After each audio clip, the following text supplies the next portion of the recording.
Fox 5 is proud to bring you the Fox 5 Film Festival. And tonight, a special presentation, Footsteps to Freedom. Here's Simone Boyce. 8,550,000, give or take. That's how many people living in these 5 boroughs help make New York City a beacon of cultural diversity and opportunity. But it's taken us hundreds of years to get to this point. There was a time when New York owned more slaves than any other city except Charleston. In 1703, nearly half of all New York households owned slaves.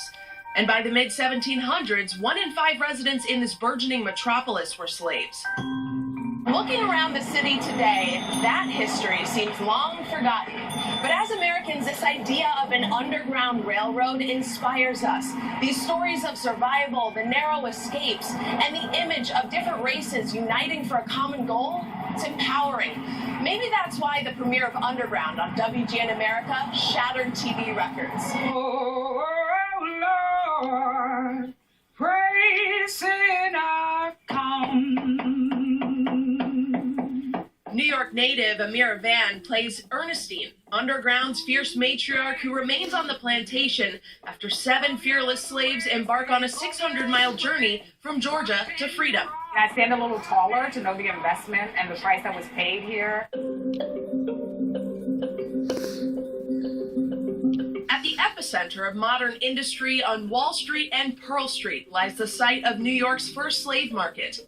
The Dutch introduced slavery to New Amsterdam, now Manhattan, in 1626, establishing New York's 2 centuries-long history with enslavement. So it was right there between Pearl and Water Street. I didn't learn this in school at all. I didn't know anything about it. You always get taught that, like, the northern was the free states. New African slaves arrived near what is now the South Street Seaport. They were auctioned off at this slave market between 1711 and 1762. I did not realize that hallowed ground was so near to home for me. And so to be here, I thank you to just kind of know this and to share this. In 1653, slaves built a massive wall to protect the Dutch from attack, a wall that stretched from the Hudson to the East River, where Wall Street is today. The same hands would help build the first City Hall and Trinity Church. Still, New York's earliest black citizens were outcasts from society and laid to rest outside city lines in an African burial ground that was excavated in 1991. To realize that so many people helped build Lower Manhattan, yes. It's like, that's fantastic. That's the legacy that we come from, which is what our show Underground tries to share. She wasn't even supposed to run. Wasn't supposed to? What was supposed to happen? Tell me everything you know. Take me back to the day that the Underground script comes across your desk. You get to meet Miss Ernestine for the first time. Man. What did you think? The idea of playing an enslaved person was just like, is that how we want to be portrayed? And I was a part of that mentality of just like, no, sweep it under the rug. Think about all kinds of lines. Like picking my fingers bloody out in them cotton fields. Or being put up on that block. Sold away from my children. Maybe deep south to a breeding farm where they forced me to have a dozen babies I'd never get to hold. And once I read the script, Misha and Joe are just such brilliant writers. I said, oh, this is something different. And I felt that angle immediately of empowerment. Yes. And I said, this is something I want to be a part of. When Ernestine's daughter, Rosalie, played by Journey Smollett Bell, decides to run, Ernestine remains behind and is forced to make excruciating choices. Do whatever I can to protect my daughter. I know you understand that. I do. The idea that our only option for the survival of our child is to take out a sister, you know, is pretty devastating. Everyone says, you know, how do you open up your heart to it? And it's things, moments like this, when you say, you have to give it your all. They deserve our all. The heroic stories of the Underground Railroad are steeped in conjecture and legend because there's very little record of what actually happened. We do know it wasn't an actual railroad beneath the Earth's surface. It was more like a network of safe houses and activists that facilitated the freedom of some 30,000 slaves, and by some estimates, even 100,000. To learn more about what the Underground Railroad was really like, we can actually start right here in Brooklyn. His church was established in 1847, and it later became known as the Grand Central Depot of the Underground Railroad. Plymouth Church hid fugitive slaves who escaped through the Northeast Corridor. It's one of the few sites still standing, mapped out in Pulitzer Prize-winning historian Eric Foner's acclaimed book, Gateway to Freedom, The Hidden History of the Underground Railroad. Stacy Toussaint offers guided tours of this and other abolitionist landmarks of New York City. We have to remember that the Underground Railroad really started in the 1780s, but it reached its height in the 1830s to the 1850s. Slavery was abolished in New York in 1827, but this was still a very pro-slavery city because of the economic benefit that slavery was bringing. We have to remember that slavery was a $4 billion industry. It was actually worth more financially than all of American manufacturing put together. And New York was the place that much of the cotton coming in, the other products would come into New York City. An enslaved person was in danger in New York, but also free people were in danger because free people were worth quite a bit, and they would often be kidnapped. Once they kidnapped you, you didn't have any rights before the law. These people were risking everything in order to be set free. As Plymouth Church's first pastor, Henry Ward Beecher established its anti-slavery philosophy, publicly opposing the atrocities of slavery, working alongside black and white abolitionists to aid fugitives. Under the Fugitive Slave Act of 1850, you could get 6 months in jail or a $1,000 fine for helping an enslaved person escape.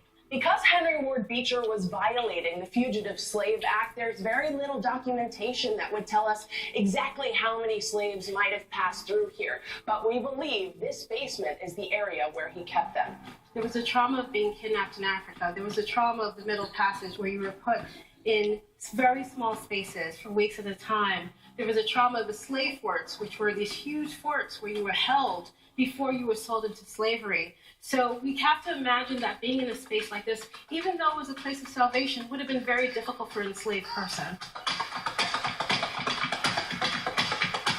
Most people did not have a conductor, so you had to rely on your wits and the kindness of strangers. There was an enslaved woman who actually came through New York who spent 7 years hiding in an attic. People did everything they could to escape enslavement. How long would a slave stay in one place on the Underground Railroad? It would vary. It would depend on the safety of the location and whether the location was compromised. We do know that sometimes when the church was compromised and they might bring them to somewhere else.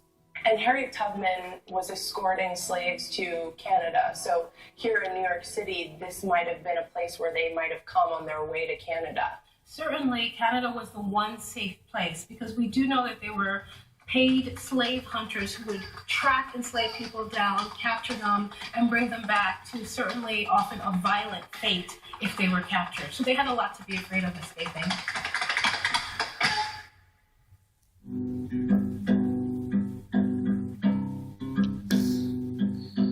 There's something so surreal about being here at Harriet Tubman's home and knowing that where I'm walking, she also walked.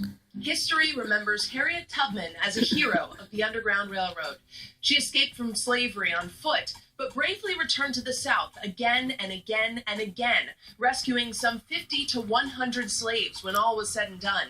She retired here at her home in Auburn and established the Harriet Tubman Home for the Aged. Ken, how does it feel to be here on this property? Well, I actually have chills. This is my second visit over the past 2 weeks. And to walk on this hallowed ground where the great Harriet Tubman lived, and to know that her house is over here and the home that she set up for the aged is right here, it is really something that I feel very honored because we walk in the shoes of those that came before us and we stand on their shoulders. Ken Morris is the great-great-great-grandson of Frederick Douglass, the celebrated author and abolitionist who secured his own freedom to become the most influential black leader of the 19th century. He had no family, he had no home, and he had no country, but in spite of all of that, through teaching himself to read and write, he was able to overcome those seemingly insurmountable obstacles and rise up to effect change in the lives of millions of people. In 1838, Frederick embarked on a perilous journey out of bondage in Baltimore through the Underground Railroad to freedom in New York.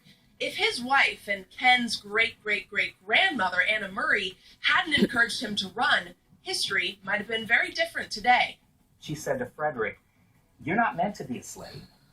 And she was really the first person that planted this seed of thought in his mind. So now in 1838, on September 3rd, when he finally makes a decision to run away, she sews a disguise for him, which was a sailor's outfit. He arrived safely in New York at the home of David Ruggles, whom many believe to be New York's most radical black abolitionist. Ruggles confronted slavery in his writings and through courageous acts of civil disobedience. By some estimates, Ruggles personally helped hundreds of runaways here at his house at 36 Lispenard Street in modern-day Tribeca. He would help them get to the next station and the next stop on the Underground Railroad. Later, Frederick Douglass detailed his escape in best-selling autobiographies, becoming a famous anti-slavery lecturer and advisor to President Lincoln. He understood right then and there that knowledge was power and it would be his key to freedom. This is Harriet Tubman's home. In a few years, Tubman is getting a new home on the face of the $20 bill. Frederick said in a letter to Harriet that I worked in the public and the light, and I got all of these accolades. And you worked at night, and really what you received from these trembling souls is a thank you and a God bless you. Today, Ken Morris carries on the legacy of his great-great-great-grandfather. So there are millions that are still enslaved around the world, living in conditions as horrific as the slavery that my ancestors suffered through and endured. I felt like I could leverage the historical significance of my ancestry to do something about this. That's when Ken and his mother, Nettie Washington Douglass, founded the Frederick Douglass Family Initiatives to fight against human trafficking. So we work to educate the public about the existence of slavery today, and we do that where education should start, and that's with young people. And here we are, in a nation that is still filled with so much injustice and pain. I just wish that I could go back and ask these American heroes, what do we do now? How do we fix this? Then again, I think Frederick Douglass said it all when he said, it is easier to build strong children than to repair broken men.